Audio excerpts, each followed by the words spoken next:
Dinala na sa custodial facility sa Muntinlupa sina dating DPWH engineers Bryce Hernandez at JP Mendoza na sangkot sa mga questionableng flood control project. May unang balita live si Bam Alegre. Bam!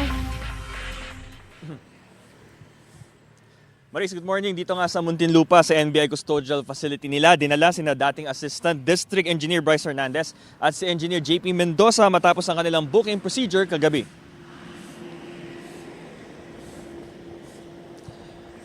Kuha ito ng convoy ng NBI habang hinahatid ang mga dating opisyal ng DPWH na sina JP Mendoza at Bryce Hernandez kagabi sa custodial facility ng NBI sa Muntinlupa.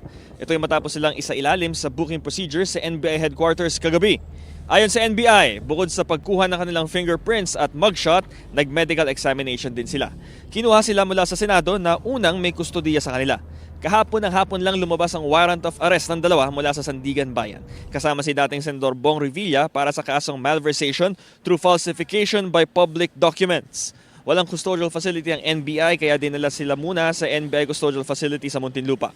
Tumanggi muna magbigay ng pahayag kagabi ang abogado ng dalawang dating DPWH officials.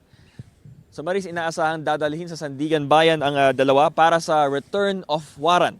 At Sandigan Bayan na may desisyon kung saan ang kustodiya ng dalawa habang hinihintay ang kanilang paglilitis. Ito ang unang balita mula sa Muntinlupa. Bam Alegre para sa GMA Integrated News.